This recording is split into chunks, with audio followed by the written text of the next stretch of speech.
மாணவர்களுக்கு வணக்கம். ஸோ யூகேனோட ஃபஸ்ட்டு டெஸ்ட்டு எழுதியிருப்பீங்க. ஸோ அந்த டெஸ்ட்டில் உள்ள ஹிஸ்ட்ரி கொஸ்டின் 100 கொஸ்டினுக்கான எக்ஸ்ப்ளனேஷன் நம்ம பார்க்கலாம்.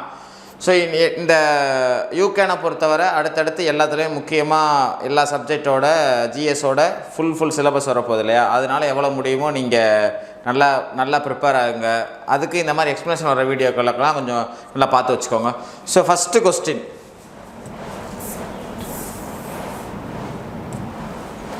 ஃபஸ்ட்டு கொஸ்டின் என்னென்னா, குப்தர்களோட அரசு எந்த அரசன் அப்படின்னு சொல்லி கண்டுபிடிக்கணும். அவர் விஷ்ணு பக்தர். அவர் தன்னோட இராணுவ வெற்றிகளை பிரகடனம் செய்ய அஸ்வமேத யாகம் நடத்தினார். ஸோ கேளுங்களேன், மோஸ்ட்லி இவங்க குமாரகுப்தர் முருகனை வழிபட்டதாக உங்களுக்கு போன புக்கில் பழைய எடிஷன் புக்கில் இருப்பாங்க. அதனால அந்த கார்த்திகேயன் அவர் வழிபட்டிருப்பார். அவர் இது முருகனுக்கும் குறிப்பாக மயிலுக்கு இறை வைக்கிற மாதிரி ஒரு இது வச்சுருப்பார். மற்றபடி இந்த ஒரு மன்னரை தவிர மோஸ்ட்லி பார்த்திங்கன்னா இவங்க எல்லாருமே குப்தர்கள் எல்லாருமே என்னவாக தான் இருப்பாங்க, விஷ்ணு பக்தராக தான் இருப்பாங்க. இதில் இன்னொன்று அஸ்வமேத யாகம் 2 மணி தான் நடத்தியிருக்காங்க. ஒன்று குமாரகுப்தர், இன்னொருத்தர் யார், நம்ம சமுத்திரகுப்தர். இவங்க 2 பேர் தான் என்னது அஸ்வமேத யாகம் நடத்தினவங்க. இந்த சமுத்திரகுப்தர் வெளியிட்ட நாணயத்திலுமே கூட பார்த்தீங்க அப்படின்னா அந்த அஸ்வமேத யாகம்னா குதிரை யாகம். அஸ்வம் அப்படின்னா சமஸ்கிருத சொல் குதிரையை தான் குறிக்கும், சரியா? ஸோ குதிரை யாகத்தை குறிக்கிற மாதிரி நாணயம் வெளியிட்டவர் மன்னர் அப்படின்னு கேட்டால் யார் தான், சமுத்திரகுப்தர், சரியா? ஸோ அப்போ அஸ்வமேத யாகம் நடத்தினவங்க. அப்புறம் விஷ்ணு பக்தர் இருந்தது அப்படின்னா யார், சமுத்திரகுப்தர். இவர் தான் அந்த பிரபலமான அலகாபாத் கல்வெட்டு இருக்கு இல்லையா, ஹரிசேனர் டிசைன் பண்ண அலகாபாத் கல்வெட்டு, அந்த கல்வெட்டையும் இவங்க தான் இது பண்ணாங்க. இன்னொன்று நீங்கள் தெரிஞ்சுக்கணும் அப்படின்னா சமுத்திரகுப்தர் தான் குப்தர்களில் முதல் முறையாக நாணயம் வெளியிட்ட மன்னர், சரியா?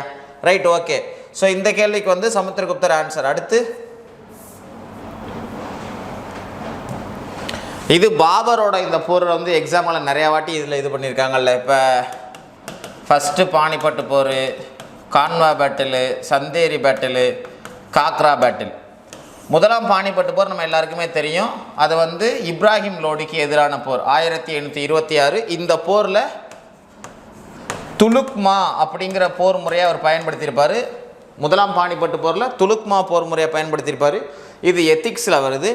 அதே மாதிரி இந்த முதலாம் பானிபட்டு போரில் தான் முதல் முறையாக ஓரளவு நமக்கு என்னது, நம்ம ஆர்ட்டிலரி பீரங்கி படையாக இருக்கட்டும், அப்புறம் கன் பவுடர் வெடிமருந்தாக இருக்கட்டும், இதெல்லாம் பயன்படுத்தினது அங்கே தான் சொல்லி நம்ம எல்லாருக்குமே தெரியும். ஸோ இது ரைட்டு. அடுத்து கான்வா பேட்டில். இந்த கான்வா பேட்டில் பொறுத்தவரை பார்த்திங்க அப்படின்னா ராணா சங்காக்கு எதிராக நடக்கும். இந்த கான்வா பேட்டிலில் நம்ம முக்கியமாக தெரிஞ்சுக்கிற வேண்டிய எக்ஸ்ட்ரா தகவல் என்ன அப்படின்னா, இந்த போரில் ஜெயிச்சதன் மூலமாக தான் பாபரை என்ன அழைக்க ஆரம்பிக்கிறாங்க அப்படின்னா, அவங்க மத ரீதியாக ஒரு பிரபலமான பேரை குறிக்கிற அந்த காஜி அப்படிங்கிற சொல். சந்தேரி போர் மேதினி ராய்க்கு எதிராக நடந்துச்சு. அடுத்து காக்ரா போர் இது உங்களுக்கு சொல்லியிருப்பாங்க லாஸ்ட்டு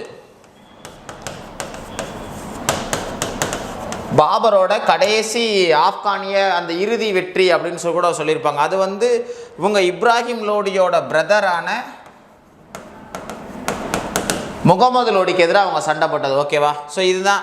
அதே மாதிரி பாபரை பொறுத்தவரை நீங்கள் பார்க்க போகிற இந்த ஒரு 1.5 மணி நேரத்தை உங்களால் எவ்வளோ முடியுதோ நான் என்னால் முடிஞ்ச கூடுதல் தகவல்களை நான் உங்களுக்கு சொல்கிறேன். அது நீங்கள் கொஞ்சம் ப்ராப்பராக யூட்டிலைஸ் பண்ணிக்கோங்க.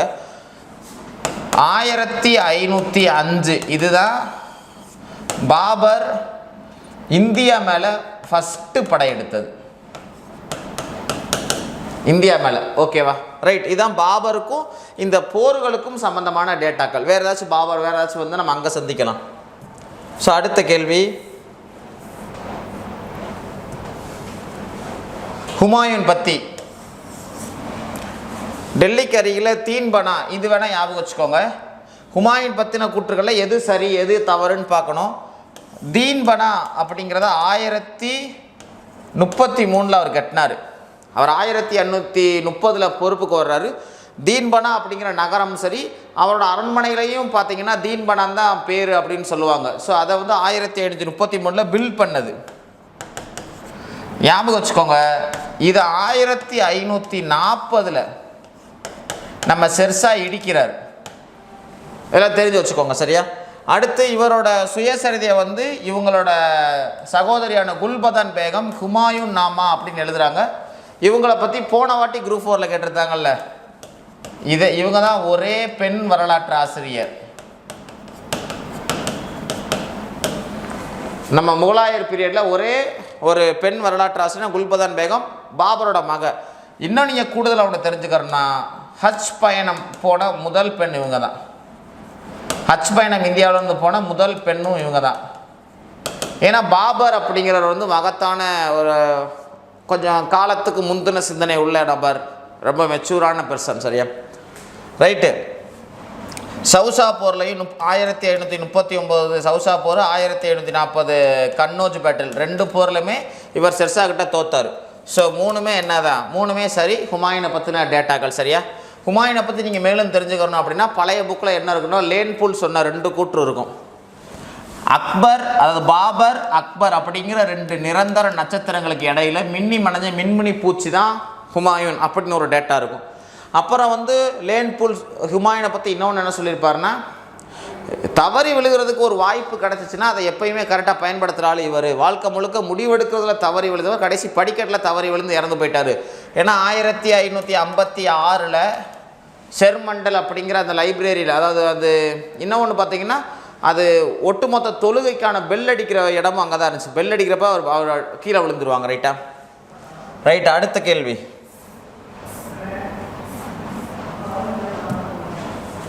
ஸோ இந்த புத்தகங்கள் பற்றி இது பண்ணியிருக்காங்க. அதுக்கு முன்னாடி நீங்கள் இந்த 2 முக்கியமான நபரை பற்றி லைட்டாக தெரிஞ்சுக்கோங்க. அமீர் குஸ்ரு அப்படி தான் இந்திய கிளி, அது நம்ம எல்லாருக்குமே தெரிஞ்சது. சரியா, ஸோ அதே மாதிரி அமீர் குஸ்ரு இருக்காங்க இல்லையா, அவங்க தான் இஸ்கியா, அவங்க தான் கோராசனம் அப்படிங்கிற ஒரு இசை இதாக இருக்கட்டும், கிட்டத்தட்ட 9 வானம் அப்படிங்கிற புத்தகமாக இருக்கட்டும், 7 மன்னர் அவையில் இருந்திருக்காரு. ஓகேவா, ஸோ இந்த மன்னர் வந்து மிஃப்தா உல் ஃபுது அப்படின்னு, இது வந்து ஜலாலுதீன் கில்ஜியோட போர் வெற்றிகளை பற்றி எழுதுகிற புத்தகம் அப்படின்னு சொல்லி கொடுத்துருக்காங்க. சரியா, ரைட், ஓகே. அடுத்து அல்பர்னியை பார்த்தீங்க அப்படின்னா முகமது கஜினியோட இந்தியா வந்தவர். இது நீங்கள் தெரிஞ்சு வச்சுக்கணும். அடுத்து பரணி இருக்காங்கல்ல, பாரணி, இவங்க தான் பாரசீக உரைநடையின் தந்தை. இந்த முக்கியமான டேட்டாக்களை நீங்கள் தெரிஞ்சு வச்சுக்கோங்க. ஸோ மற்றபடி இது பார்த்தீங்கன்னா மிஃப்தா உல் ஃபுது அப்படிங்கிறது வந்து அமீர் குஸ்ருவும், அதே மாதிரி இது பற்றி ஞாபகம் வச்சுக்கோங்களேன். இப்போ நம்ம ஃப்ரெண்டு ஒருத்தர் இருக்கார் சிராஜ் அப்படின்னு, அந்த சிராஜ் அப்படிங்கிற நபருக்கு வந்து நஸ்ரியா அப்படிங்கிற ஹீரோயினை பிடிக்கும் அப்படின்னு ஞாபகம் வச்சுக்கோங்க. ரைட், ஓகேவா. தாரிக்-இ ஃபெரோசாயி, ஸோ இதுதான் நம்ம என்னது பரணி எழுதின புத்தகம். தாரிக் அல் உல் அல் ஹிந்த் அப்படிங்கிறது அல்பர்னி எழுதின புத்தகம். மிச்சம் என்ன ஒன்றே ஒன்று தான் இருக்குது. ஓகேவா, ஸோ இந்த தான் ஞாபகம் வச்சுக்கோங்க. ஸோ அடுத்த கேள்வி, பின்வரும் நாகரிகங்களை காலவரிசைப்படுத்தி, நம்ம ஸ்கூல் புக் அடிப்படையில் போயிடலாம். 3500 to 2000, 3000 இது டு 1900, 3100 to 1100, 1722. இது மெசமடோமியா, இது சிந்து சமவெளி, இது எகிப்து, இது சீன நாகரிகம். ஸோ நாகரிகத்திலே பழைய நாகரிகம் எது அப்படின்னு கேட்டால் மெசமடோமியா. நாகரிகத்திலேயே நவீன நாகரிகம் எதுன்னு கேட்டால் சீன நாகரிகம். யூப்ரட்டிஸ் டைகரிஸ் ரிவரு, சிந்து நதி, இங்கே பார்த்தீங்கன்னா நைல் நதி, இங்கே பார்த்தீங்கன்னா எல்லோ ரிவர். ஓகேவா, ஸோ இதுபடி பார்த்தீங்கன்னா என்னதான் மெசமடோமியா தான் இருக்கிறதுலே பல இந்த ஆர்டரில் வருது. ஓகேவா, அடுத்து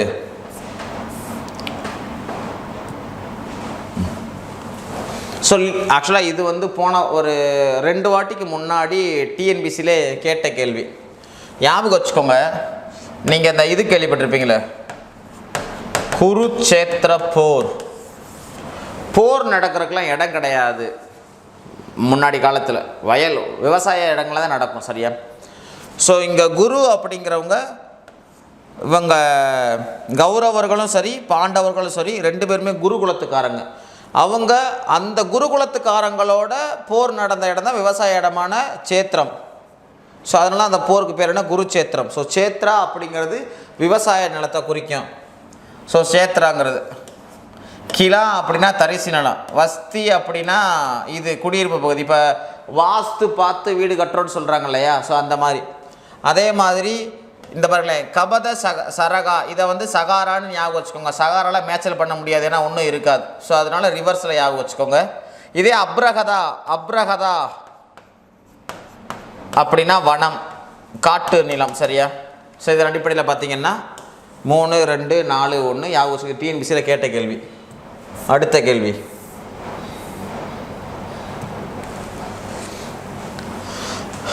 ஸோ இந்த எந்த நபர் பற்றின்னு கேட்டிருக்காங்க. இவர் தமது ஆட்சிக்குட்பட்ட பகுதி முழுவதும் பல்வேறு நகரங்களில் மக்தப்களிலும் மதராசிலும் ஆசிரியர்களை நியமித்தார். அப்படி ஸ்கூல் புக்கில் உள்ள வரிதான்.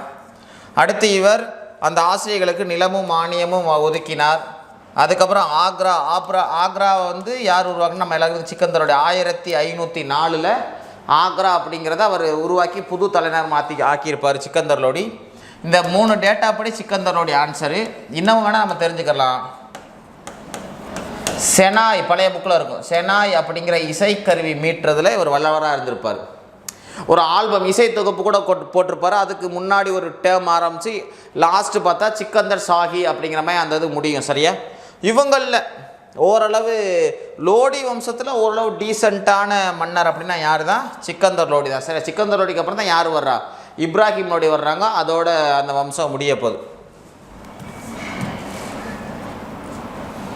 அடுத்து மெகர்கர். ஆக்சுவலாக எதுவுமே எடுத்தவுடனே நாகரிகம் ஒன்று உருவாகிறது.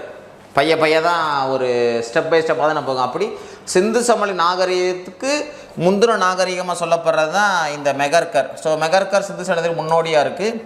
இப்பகுதியில் 7000 கிமு 7000 பிசி 7000 புதிய கற்கால பண்பாடு நிலவிற்கான தொல்லி எழுதுகள்லாம் கிடச்சிருக்கு. ஆமாம், ஸ்கூல் புக்கில் போட்டிருப்பாங்களே. இப்போ மெகர்கர் அப்படிங்கிற பகுதி வந்து பாகிஸ்தான் பலுசிஸ்தானில் போலன் ஆற்றங்கரை ஓரமாக இருக்குது. அங்கே சின்ன சின்ன குடியிருப்புகளும் விவசாயங்களுக்கான சான்றுகளும் மண்பாண்டங்களுக்கான சான்றும் கிடச்சிருக்கு. இது வந்து சிந்து சமவெளி நாகரிகத்துக்கு ஒரு முன்னோடியாக இருந்திருக்கான்னு சொல்லி நம்ம புத்தகத்திலே போட்டிருக்காங்க. ஸோ அப்போ கூற்றும் சரி காரணமும் சரி என்னவாக தான் இருக்குது, சரியாக தான் இருக்குது.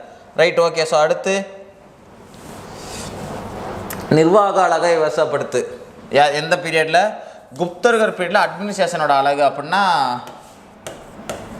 தேசம் ஆர் புக்தி,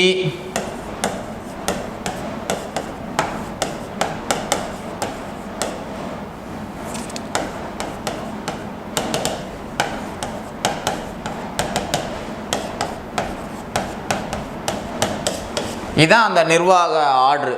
இந்த நிர்வாக ஆர்டர் படி பார்த்தா இதில் என்ன போட்டிருக்காங்க? 1, 2, 3 இந்த ஆர்டர் கொடுத்துருக்காங்க. ஓகேவா? ஸோ இந்த ஆர்டர் படி எது இருக்குது? ஆப்ஷன் பி தான் இருக்குது. அடுத்த கேள்வி, அப்துல் ரஹீம் அறிவு கூர்மை மிக்க மேதமையாக கானான் என்ற பட்டத்துடன் அக்பரின் அவையில் ஒளிர்ந்தார். அப்துல் ரஹீம் யாருடைய மன்னன்? சரியா? இது ஆக்சுவலாக கொஞ்சம் ஒரு லைட்டாக சொல்கிறேன். இது அவர் தான் அப்துல் ரஹீம் இருக்காங்கல்ல, இந்த அப்துல் ரஹீம் தான் அக்பர் காலத்தில் மன்சப்தார்லேயே உயர்ந்த ரேங்க்கு, மன்சப்தார்லேயே ஹையஸ்ட்டு ரேங்க்கு. அதை விட முக்கியம் என்ன தெரியுமா? அக்பரோட மருமையனும் கூட. அக்பர் தன்னோட மகளை அப்துல் ரஹீமுக்கு கல்யாணம் பண்ணி கொடுத்துருப்பாங்க. சரியா? பைரம் கான் ஸ்கூல் புக்கில் ஒரு தவறாக ஒன்று கொடுத்துருப்பாங்க. ஆனால் அதையே நீங்கள் ஃபாலோ பண்ணிக்கோங்க. இந்த மாதிரி அக்பர் வந்து ஆளுகளை செட் பண்ணி குஜராத்துக்கிட்ட வச்சு பைரம் கானை கொலை பண்ணிட்டார். பைரம் கான் தான் திரும்ப இந்தியாவில் வந்து முகலாய ஆட்சி உருவாக காரணமாக இருந்திருப்பார். ஹுமாயூனோட நண்பராக இருந்திருப்பார், அக்பரோட நண்பராக இருந்திருப்பார். அக்பரோட ஆரம்ப கால 4 வருஷத்தில் அவரோட அக்பருக்கு பின்னாடி இருந்து ஆட்சி பண்ணியிருப்பார். இந்த மாதிரி நிறையா விஷயங்கள்லாம் சொல்லுவாங்களே. 2ஆம் பானிபட்டு போரில் கூட அவர் தான் ஹெமுவை கொலை பண்ணியிருப்பார். இப்படி எல்லாம் ஓகே. ஸோ அந்த பைரம் கானோட மகனால் தான் அவர் மேலே மிகப்பெரிய மரியாதை இருந்துச்சு. சரியா? Right, okay. So Abdul Rahim வந்து யாரோட மகன்? பைரம் கானோட மகன். சரியா? ஸோ அடுத்த கேள்வி, இந்த மாதிரி டெல்லி சுல்தானோட வம்சங்களில் வந்து சரியானதை இது பண்ண சொல்லியிருக்காங்க. நாம் அப்படியே சொல்கிறேன் பாருங்க. 1206 1890, 1890 1320, 1320 to 1414, 14 to 51, 1451 1726. நீங்கள் இந்த வம்சம் படிச்சிங்க, 5 வம்சம் படிச்சிங்க அப்படின்னா உங்கள் எல்லாருக்குமே என்னன்னா இந்த சையது வம்சம் அப்படிங்கிறத ரொம்ப டம்மியாக தோணும். ஓகேவா? இப்போ ஒரு இப்படி கேள்வி கேட்குறாங்க, இந்த 5 வம்சத்துலேயே ரொம்ப குறுகிய காலம் ஆட்சி பண்ண வம்சம் அப்படின்னா கண்ணை மூடிட்டு சையது அப்படிங்கிற முட்டையை போட்டு விட்டுருவாங்க. ஏன்னா இது கூட 37 வருஷங்கிட்ட போகுது, இது வெறும் 30 வருஷம்தான். அலாவுதீன் கில்ஜியை தூக்கிட்டா இங்கே ஒன்றுமே இல்லை. ஸோ அதனால் இதான் அந்த ஆர்டரு. தப்பு, இது வரட்டால தப்பு. சரியா? இப்போ 3 4 என்னவா இருக்குது, இந்த வம்சத்தில் சரியாக இருக்குது. 5ஆவதாக நீங்கள் சேர்த்துக்கணும் அப்படின்னா இதை சேர்த்து லோடி வம்சம் அப்படின்னு சேர்த்துக்கலாம். சரியா? Right, okay. அடுத்த கேள்வி. நான் முதல் அந்த நடனமங்கைனாலே இந்த வரி பார்த்தாலும் நமக்கு என்னென்னு தெரியும். சரியா? சர் ஜான் மார்ஷல் வந்து அந்த சிலையை பற்றி, டான்சிங் கேர்ள் இருக்காங்க இல்லையா, அந்த டான்சிங் கேர்ள் அப்படிங்கிற சிலையை பற்றி சர் ஜான் மார்ஷல் சொன்னது. அந்த டான்சிங் கேர்ள் வந்து மொகஞ்சதாரோவில் கிடச்சிருக்காங்க. லாஸ்ட் வேக்ஸ் முறைப்படி அந்த இதை வந்து தயாரிச்சிருக்காங்க. சரியா? ஸோ மொகஞ்சதாரோவில் தான் டான்சிங் கேர்ள் கிடச்சிருக்காங்க, மொகஞ்சதாரோவில் தான் ப்ரீஸ்ட் கிங்கும் கிடச்சிருக்காங்க. சரியா? ஸோ இன்னும் இந்த இதில் என்ன சொல்லியிருப்பாருன்னா, கிரேக்கர் காலத்துக்கு முன்னாடி வரை இப்படி ஒரு தொழில்நுட்பத்தை யாராச்சும் பயன்படுத்தியிருப்பாங்க நம்பவும் எனக்கு கஷ்டமாக இருக்குது, கடினமாக இருக்குது, அன்பிலீவபிள் அப்படிங்கிற மாதிரி யார் சொல்லியிருப்பா? சர் ஜான் மார்ஷல் சொல்லியிருப்பாங்க. ஓகேவா? டான்சிங் கேர்ளை பற்றி. அடுத்த கேள்வி. தவறான இணையை காண்க. பாலாதி கிருத்யா காலாட்படை. ஆக்சுவலாக இந்த இது இங்கிலீஷ் தெரிஞ்சால் ஈஸி தான். இன்ஃபேண்ட் அப்படின்னா குழந்தைன்னு அர்த்தம். இன்ஃபேண்ட்ரி அப்படின்னா இங்கிலீஷில் வந்து காலாட்படைன்னு அர்த்தம். ஸோ இன்ஃபேண்ட்டுங்கிற குழந்தையை குறிக்கிற சொல்லு தான் காலாட்படையை குறிக்குது. அந்த மாதிரி தான் சமஸ்கிருதத்துலையும் பார்த்தீங்கன்னா பாலா அப்படின்னு குழந்தையை குறிக்கிற சொல்லு தான் காலாட்படையை குறிக்கும். மகாபாலாதி கிருத்யா அப்படின்னா குதிரைப்படை. அதே மாதிரி அஸ்வபதி அப்படின்னாலும் குதிரைப்படை தான்.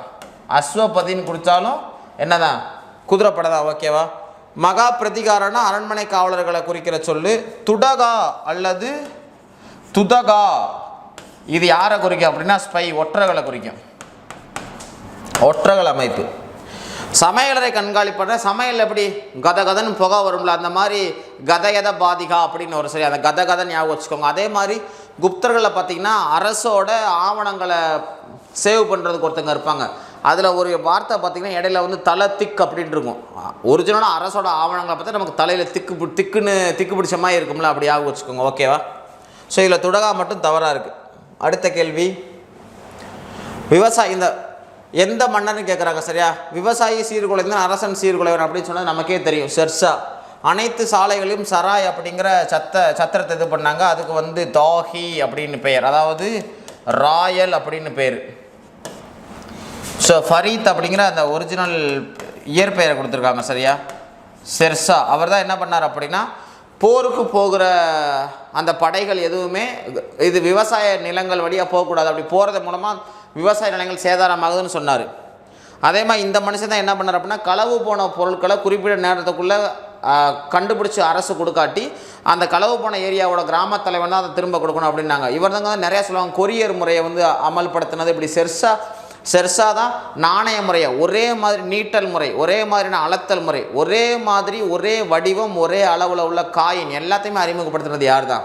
ஷெர்ஷா தான். நிர்வாக ரீதியாக பார்த்திக்கணும். ரைட்டா? ஸோ ஃபரீத் இயற்பெயர். அவர் புளியை கொண்டனால ஷெர்கான் அப்படின்னு பேர் மாறும். ஷெர்கானில் இருந்து அவர் மன்னராக்கம்னா ஷெர்ஷான்னு பேர் வச்சுக்கிறாரு. இவர் தான் சூர் வம்சத்தை தோற்றுவிச்சவர். அடுத்த கேள்வி. ஸோ இந்த மாதிரி கூற்று காரணம் கேட்டிருக்காங்க. 1311 அலாவுதீன் கில்ஜி தமிழகத்தின் மீது படையெடுத்து வர பாலிக்கு அப்புறம் அனுப்பி வச்சார். ஆமாம், அதில் எந்த டவுட்டும் கிடையாது. ஸோ உள்நாட்டு போரில் தோல்வியுற்ற வீரபாண்டியன் டெல்லியில் உள்ள அலாவுதீன் கில்ஜினா மடைக்கலமான. ஆக்சுவலாக இது தவறு. சுந்தரபாண்டியன் தான் மன்னர் ஆக வேண்டியவர், மூத்தவர். வீரபாண்டியன் இளையவர். ஆனால் இவங்களோட மனைவி இறந்து போயிருப்பாங்க. இவங்களோட அம்மா இறந்து போயிருப்பாங்க. இவங்க அம்மா தான் இப்போ கரண்ட்டில் மன்னருக்கு ஒய்ஃபாக இருக்கிறவங்க. ஸோ அதனால என்னன்னு தெரியல, வீரபாண்டிய மன்னர் அறிவிச்சிருப்பார். அதனால் பிரச்சனை வரும். கடைசி பார்த்தீங்கன்னா சுந்தரபாண்டியன் தோற்று போனவர் டெல்லியில் போய் அலாவுதீன் கில்ஜிட்ட உதவி கேட்டிருப்பார். அப்போ சவுத் இந்தியா படையெடுப்பில் தான் மாலிக் கஃபூர் இருந்திருப்பார். அதனால் அங்கே அனுப்பி வச்சிருப்பார். ஸோ இது வந்தது உண்மைதான், ஆனால் அதுக்கான காரணம் இது கிடையாது. அதான் இங்கேயே இருக்குது. சரியா? இதே இந்த இடத்துல சுந்தரபாண்டியன் இருந்தால் எல்லாமே சரி. அடுத்த கேள்வி. ஹரப்பா நாகரிகம் ஒரு நகர நாகரிகம். இது மேம்பட்ட வடிகால் அமைப்பு கொண்டு நன்கு திட்டமிடப்பட்ட நகரங்களை கொண்டு சாமா பார்க்க 2 பேர் சரிமாய் தான் இருக்குது. சயின்டிஃபிக்காக அறிவியல் முறைப்படி நகரங்கள் கட்டின உலகின் முதல் இதே பார்த்தீங்கன்னா சிந்து சமவெளி நாகரிகம் தான். வேணா அடிஷனலாக ஒன்று சொல்கிறேன். இதை நகர நாகரிகம் அப்படின்னு சொன்னவர் மார்டிமர் வீலர் தான் நகர நாகரிகம்னு சொன்னவர். திராவிட நாகரிகம் அப்படின்னு சொன்னவர் பார்த்தீங்கன்னா சர் ஜான் மார்ஷல்.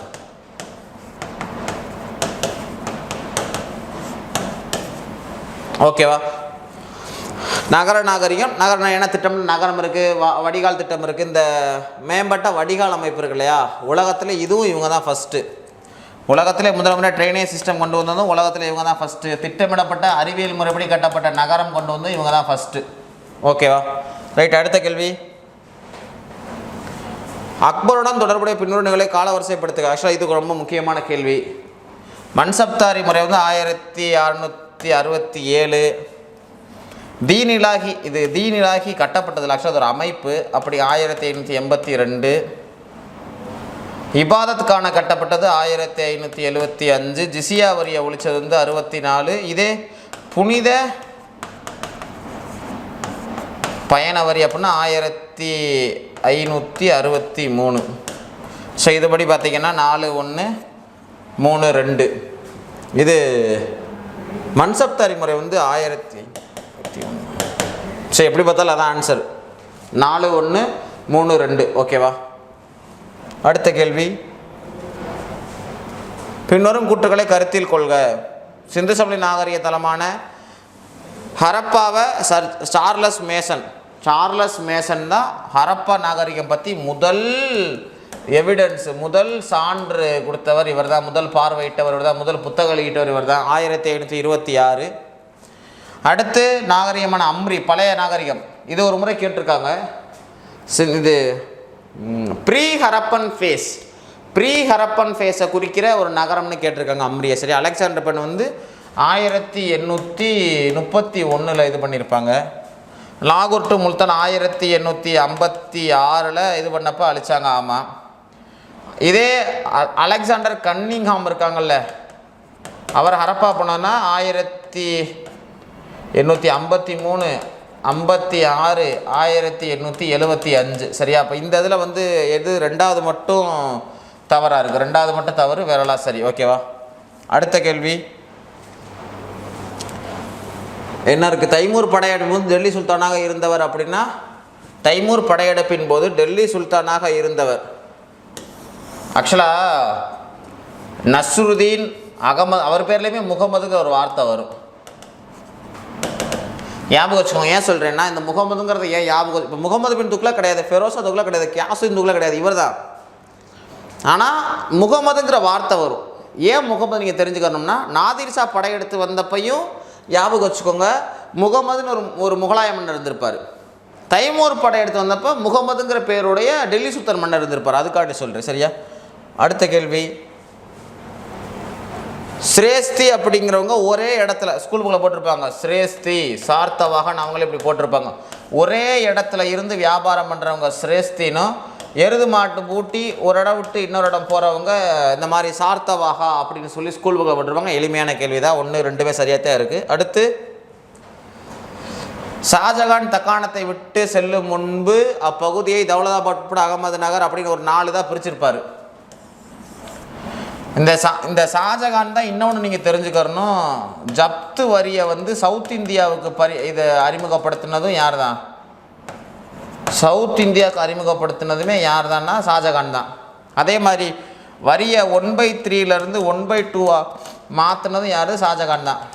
அந்த ஷாஜகான் ஏன்னா அவுரங்கசீப்புக்கு மட்டும் தமிழ்நாட்டிலேயும் சரி தென்னிந்தியாவில் ஒரு முக்கியமானது இருக்குது. அவர் தான் நம்மளோட கொஞ்சம் புழக்கமான இந்தியாவின் ஃபேமஸான மன்னர்கள்லையே கொஞ்சம் தென்னிந்தியாவோட கனெக்ஷன் உள்ள மன்னர்னா அவுரங்கசீப் தான். வேறு எல்லாருமே நார்த் இந்தியாவில் டெல்லியை மையமாக வச்சு ஆட்சி பண்ணவங்களாக இருப்பாங்க.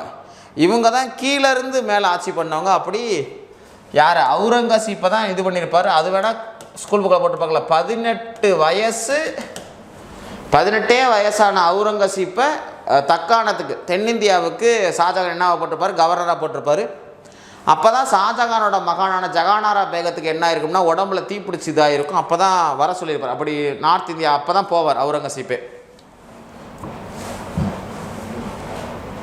போர்த்துகல் சிந்து சமவெளியோட எல்லைகள் அப்படிங்கிறப்ப லாஜிக்காக பார்த்தா இப்போ இதான் இந்தியானா மேற்கு சைடு பாகிஸ்தான், இது ஆப்கானிஸ்தானு, வடக்கு சைடு பார்த்திங்கன்னா ஆப்கானிஸ்தான் இருக்கும்.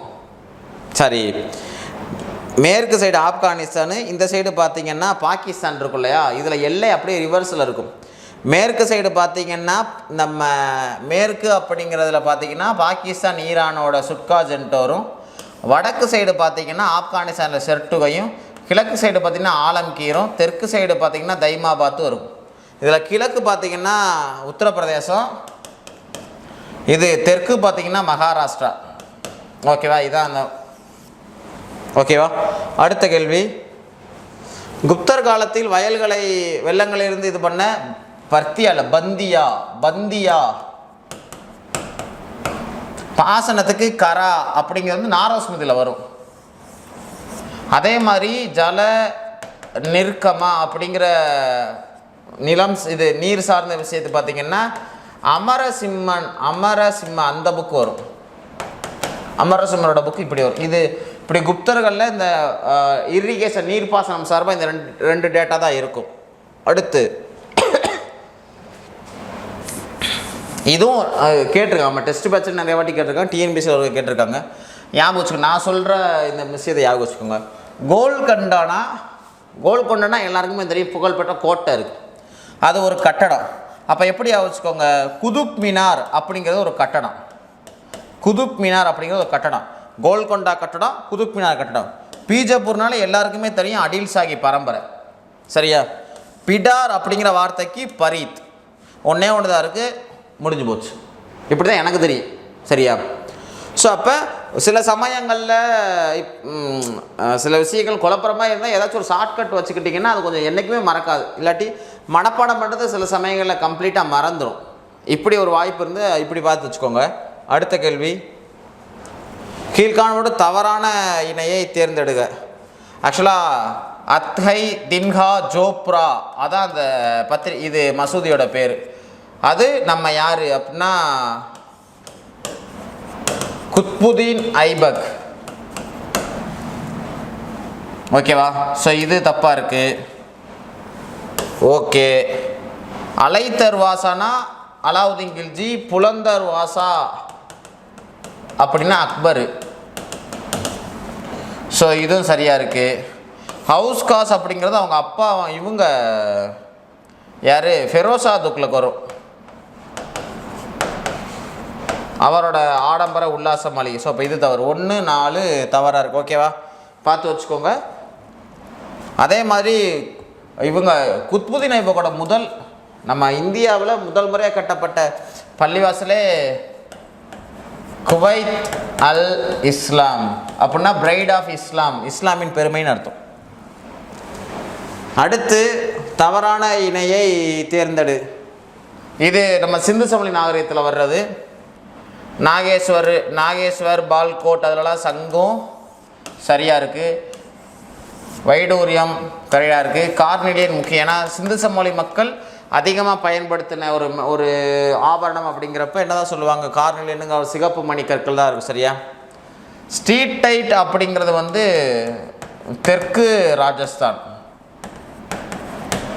ஓமன் அப்புறம் ராஜஸ்தான் இருக்குல்ல, இது என்ன கிடைக்கும், செம்பு அல்லது செப்பு கிடைக்கும். ஸோ இது ஒன்று மட்டும் என்னவா இருக்குது, தப்பாக இருக்குது.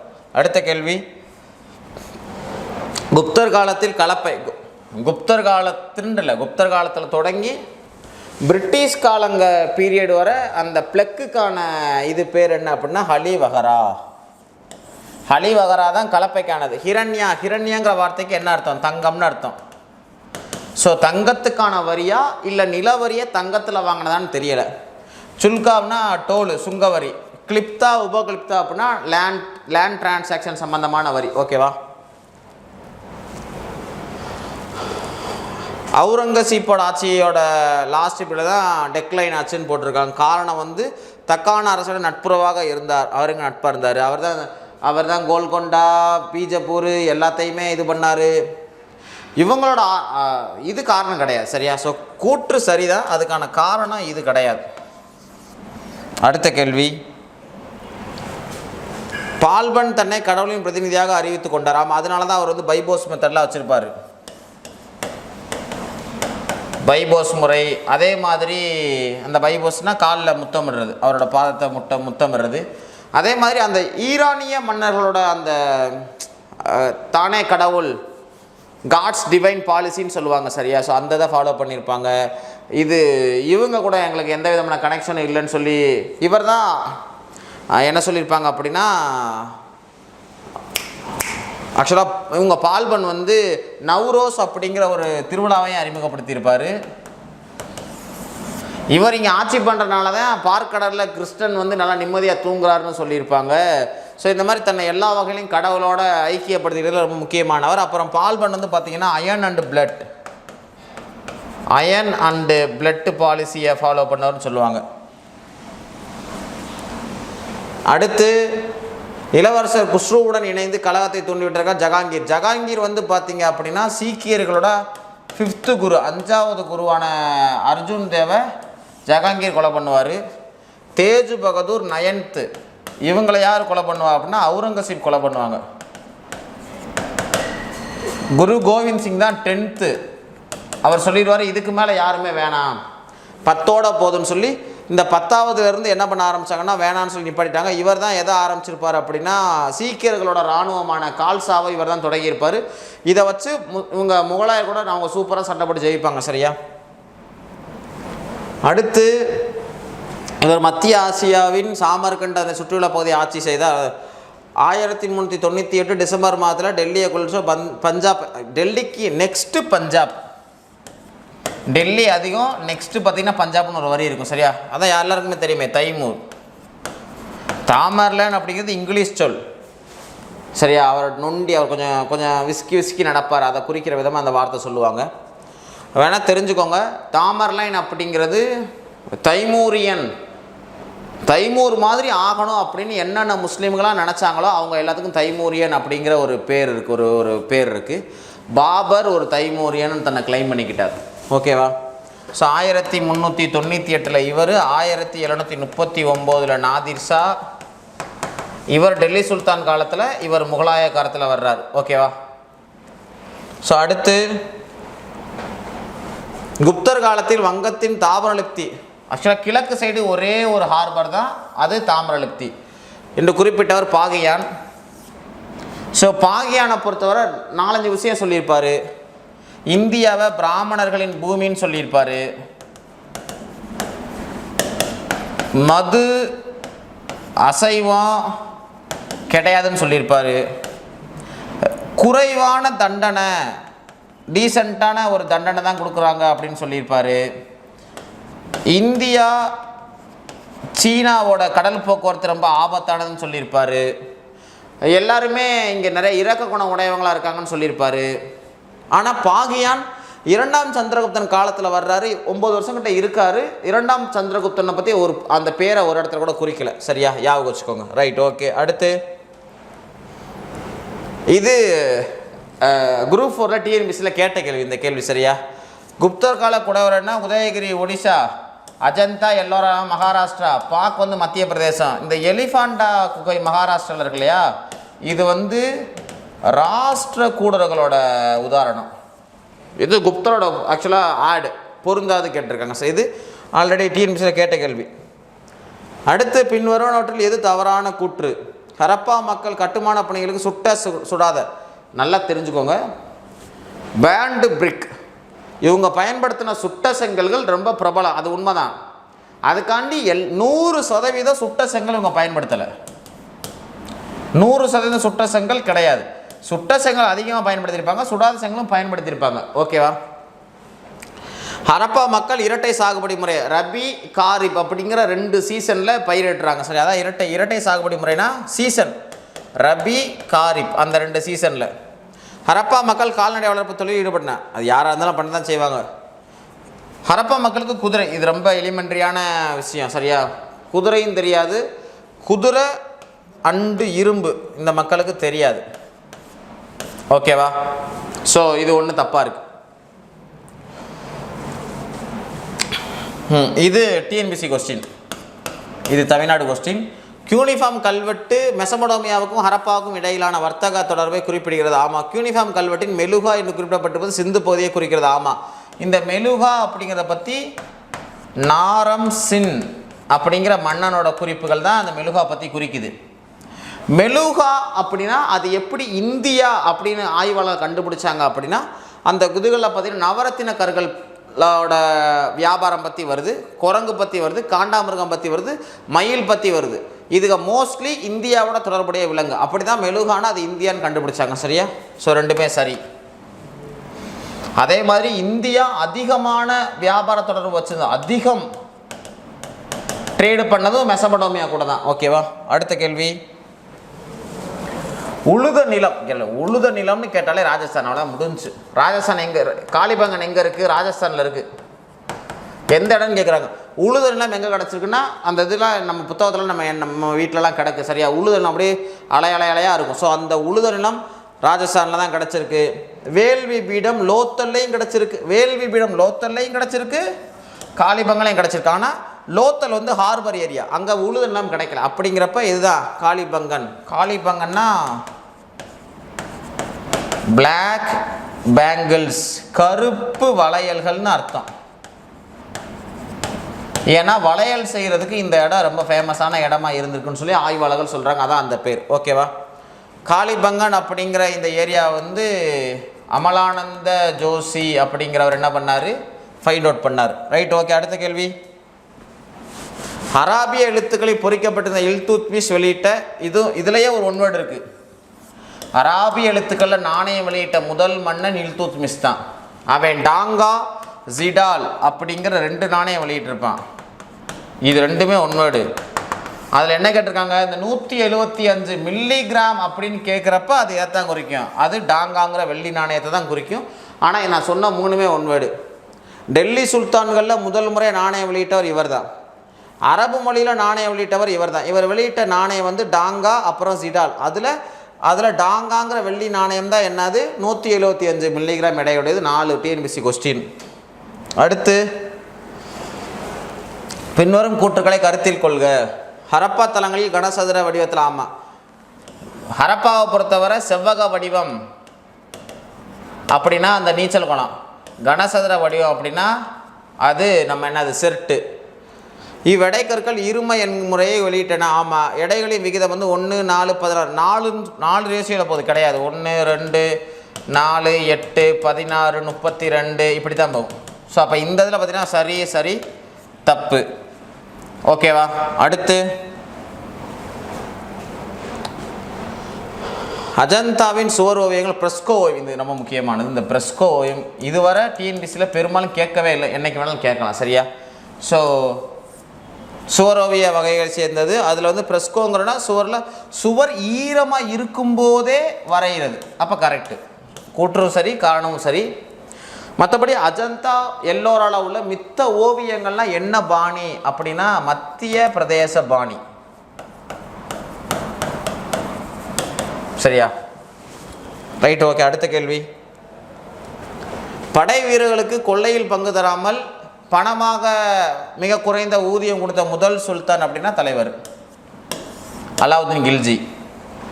இதே படையில் இருந்த முக்கியமான ஆளுகளுக்கு வந்து இக்தா முறையை கொடுத்தவர் அப்படின்னா இல்துத்மிஷ். இப்போ இல்துத்மிஷ் இருக்காங்கல்ல, இவங்க இக்தா முறை, அதாவது சம்பளமாக கொடுக்காம நிலமாக கொடுத்தது.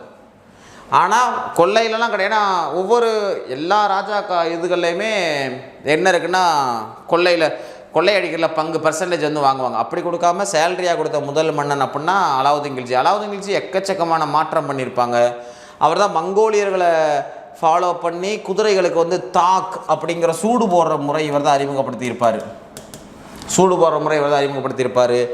இவர் தான் ரொம்ப குறைந்த விலையில் வந்து மார்க்கல் பொருள்கள்லாம் கிடைக்கிற அந்த முறை இவர் தான் அறிமுகப்படுத்தியிருப்பார்.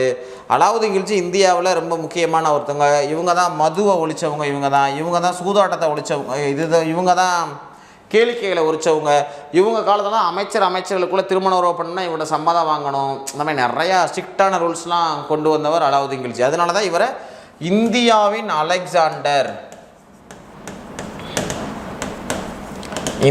அலெக்சாண்டர் அப்படின்னு நம்ம அழைக்கிறோம். ஓகேவா? ரைட். அடுத்து, சிந்துவெளி மக்கள் தோல் நோய்க்கு மருந்தாக பயன்படுத்திய பொருள் அப்படின்னா தோல், கண்ணு, காது, தொண்டை எல்லாத்துக்குமே பயன்படுத்தின பொருள்னு சொல்லி அதில் வந்து கட்டில் அப்படிங்கிற மீன் எத்திக்ஸ் புக்கில் வரும்.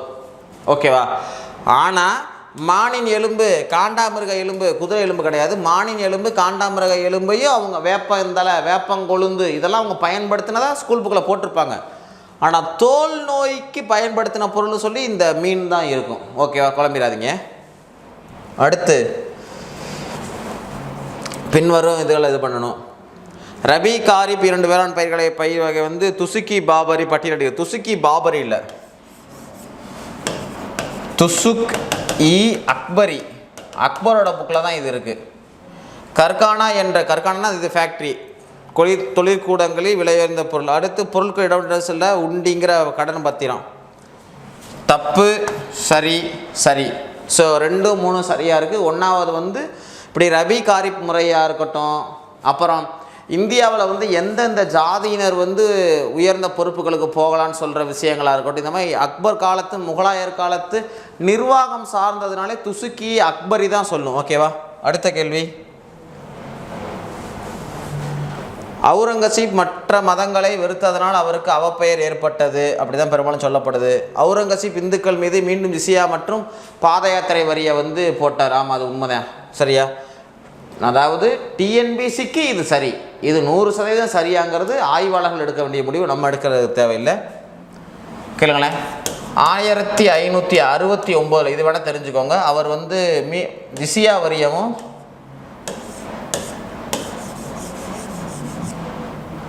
ஆக்சுவலாக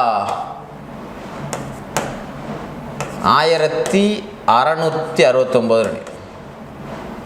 ஏன்னா வந்து அவர் கரெக்டாக 1658 அப்போ இந்த வருஷம்தான் அவர் வந்து மறுபடியும் இது 1679 இந்த 2 வருஷத்தில் ஏதோ ஒரு வருஷம் தான் அவர் அந்த வரியை வந்து ரிட்டர்ன் கொண்டு வந்தது. மற்றபடி இது வந்து கேட்ட கேள்விக்கு சரியா?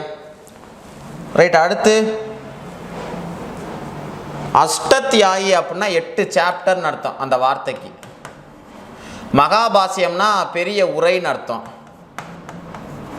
8 சாப்டர் இதான் அவங்களோட சமஸ்கிருத மொழியோட தொல்காப்பியம் அப்படின்னு தெரிஞ்சுக்கோங்க. பாணினி எழுதுன இந்த புக்கு இது இவங்க அமரகோசம் அதிலேயே இருக்குது. சரியா? நீதிசாரம் காமாந்தகம்.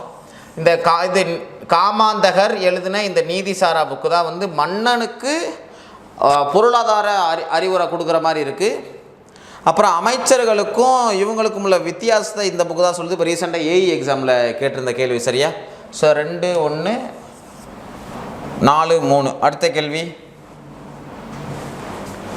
ஸோ அடுத்த கேள்வி பார்த்திங்கன்னா, வைதிக இஸ்லாமிய ஆதரித்த இவர் மத தலைவர்களின் மன நிறைவு பண்ணுறக்காண்டி இஸ்லாமிய அரசாக அறிவித்தார்.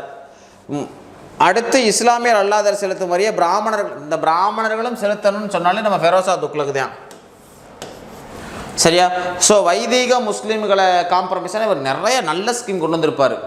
இவர் குறிப்பாக நிறையா பள்ளிக்கூடம் கட்டியிருப்பாங்க, நிறைய பாலம் கட்டியிருப்பாங்க, நிறையா குளிக்கிற பொது இடம் கட்டியிருப்பாங்க, ரோடு கட்டியிருப்பாங்க, நகரங்கள் கட்டியிருப்பாங்க.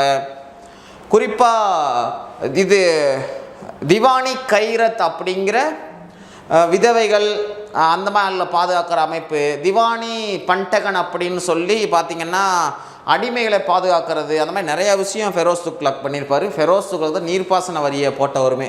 ஆனால் அவர் வந்து நிறையா விஷயங்கள் பண்ணுறதுனால என்ன பண்ணுறாருனா, கொஞ்சம் அரசை வந்து அமைச்சர்கள் எதிர்க்கக்கூடாதுன்னு சொல்கிறக்காண்டி அந்த அமைச்சர்களை காம்ப்ரமைஸ் பண்ண சில விஷயங்கள்லாம் இந்த மாதிரி பண்ணாங்க. ஓகேவா? ரைட். அடுத்து யாரெல்லாம் இது பண்ணாங்க? தயாராம் சாகினி அப்படிங்கிறவங்க வந்து ஹரப்பாவை தான் ஃபைன் பண்ணாங்க. லோத்தல் எஸ்ஆர் ராவு, பனாவலி ஆர்எஸ் பிஸ்த் அல்லது இப்படி சொல்லுவாங்க, தோலவீரா ஜோஷி. காளிபங்கனை பொறுத்தவரை பார்த்தீங்க அப்படின்னா அமலானந்த ஜோஷி தெரிஞ்சுக்கோங்க. ரைட். ஓகே. அடுத்து அப்பா மயன் அப்படி நம்மகிட்ட கேட்டிருக்காங்க. சரியா? அக்பரோட மகன் நம்ம எல்லாருக்கும் தெரியும் ஜஹாங்கீர். தௌலத் கானோட தில்வர் கான் லோடி. ஹகன்சூர்னா வந்து ஷெர்ஷா. பாபர்னா ஹுமாயூன். உதய் சிங் அப்படின்னா ராணா பிரதாப் சிங். சரியா? 5, 1, 4, 3, 2. அடுத்து பின்வருவனவற்றில் வராகமிகிற நூல்களை பொருந்த. வராகம் பிரகத் சம்ஹிதா, பிரகத் சாதகா 1 2. அடுத்து பஞ்ச சித்தாந்தா. சூரிய சித்தாந்தா வந்து ஆரியப்பட்டாவோட புக்கு. ஆரியப்பட்டியம் அப்புறம் சூரிய சித்தாந்தா, அது 2 யாரோட புக்கு? ஆரியப்பட்டாவோட புக்கு. ஓகேவா? இந்த வராகமிகருடைய தான் வானியல் அப்புறம் தாவரவியல் இதுக்கு சம்பந்தமான என்சைக்ளோபீடியான்னு சொல்லி உங்கள் ஸ்கூல் புக்கில் போட்டிருப்பாங்க. அலாவுதீன் கில்ஜியோட படையெடுப்பு. அலாவுதீன் கில்ஜி 1296 மன்னரானார். 1296, 1307, 1314 இந்த 3 வருஷம் தேவகிரி மலை படையெடுத்திருப்பார். இதில் குஜராத்து, ரத்தம்பூர், இது புகழ்பெற்ற சித்தூர் படையெடுப்பு. இதுதான் பத்மாவதி படம் வர்ற அந்த சீன். சரியா? 1305 மால்வா. 3 1 2 5 4. அடுத்த கேள்வி, வெடியுப்பை பயன்படுத்தி நீரை குளிர்விக்க. அப்படின்னாலே ஆக்சுவலாக இது ஒன்றே போதும். கப்பலின் ஒட்டகம் அக்பர் தான் ஃபைன் பண்ணுறார். இந்த கடலில் போகிற கப்பலை நம்ம தரையில் செஞ்சதுன்னா கடலுக்கு அனுப்புகிறோம். அந்த இதுக்கு அதாக இருக்கட்டும். வெடியுப்பை பயன்படுத்தி நீரை குளிர்விக்கிறது, இது 2மே அக்பர். இதே பாரசீக சக்கரம் நீர்ப்பாசனத்துக்கு, பாரசீக கட்டடக்கலை, இது 2ம் கேட்டால் பாபர். ஓகேவா?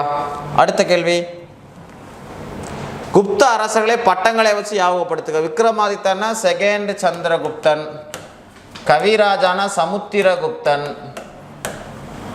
மகாராஜாதி அதிராஜா அப்படின்னா ஃபஸ்ட்டு சந்திரகுப்தன், மகேந்திர ஆதித்யா சக்கராதித்யா அப்படின்னா குமாரகுப்தன். அப்படின்னா என்ன? இந்த இருக்குல்ல 3 2 1 4. அடுத்து குப்தர்களோட கல்வெட்டு. சமுத்திரகுப்தர் ஆக்சுவலாக ஏரன்னு சொல்லுவாங்க, ஈரன் அப்படின்னு சொல்லுவாங்க சமுத்திரகுப்தரோடது. ஏரன் தூண் கல்வெட்டு அல்லது ஈரன் தூண் கல்வெட்டு 2-3 மன்னர்களை பற்றி இருக்குது. இங்கே எங்கே என்ன வருதுன்னு பார்ப்போம். 2ஆம் சந்திரகுப்தர்னா எல்லாருக்குமே தெரியும், மெக்ரோலி. சரியா? ஸ்கந்தகுப்தர் இது ஸ்கூல் புக்கில் இருக்குது, பித்தாரி கல்வெட்டு. இது புத்தகுப்தர் வந்து பகார்பூர் செப்பேடு, அதில் தான் வந்து இந்த நிலம் சார்ந்த விஷயங்கள்லாம் இருக்கும். சரியா? ரைட். ஓகே. 4 3 2 1. அடுத்து ஒரு அடிமையாக தண்ணீர் சுமக்கும் தொழிலாளியாக லேன்புல் சொன்ன கூற்று. வேட்டைக்காரனாக, தளபதியாக, ராஜதந்திரியாக, சுல்தானாக வாழ்ந்தவர் அப்படின்னா புகழ்பெற்ற பால்பன். ஆனால் இன்னொன்று ஞாபகம் வச்சுக்கோங்க, அடிமைகளின் அடிமை அப்படிங்கிற பட்டம் டிஎன்பிசிலே சரி சின்ன சின்ன எக்ஸாம்லேயும் கேட்டிருக்காங்க. யாரை குறிக்குன்னா இல்துத்மிஷை குறிக்கும். சரியா?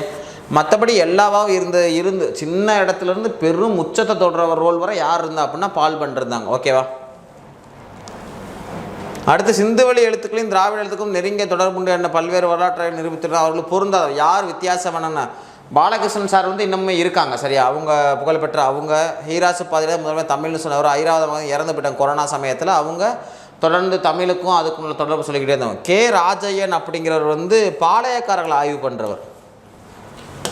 பாளையக்காரர்கள் இருக்காங்க இல்லையா, அவங்கள பற்றி ஆய்வு பண்ணி முதல் முறை புத்தகம் எழுதினவர். தமிழ்நாடு வரலாறு பற்றி புத்தகம் எழுதுறவர். அந்த மாதிரி மதுரையை பற்றின புத்தகம் அந்த மாதிரி எழுதினவங்க. அவங்க இந்த ஆய்வு பண்ணவே இல்லை.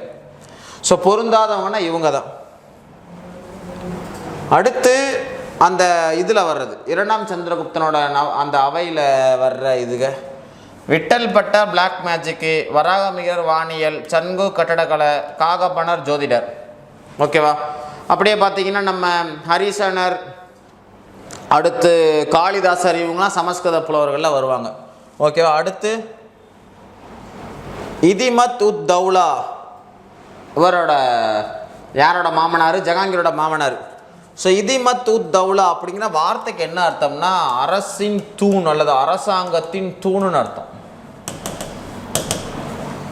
முழுவதும் வெள்ளை நிற பளிங்கியால். இதுதான் முதல் வெள்ளை நிற. இவரோட கல்லறை இருக்குல்ல, இவரோட கல்லறை தான் முதல் வெள்ளை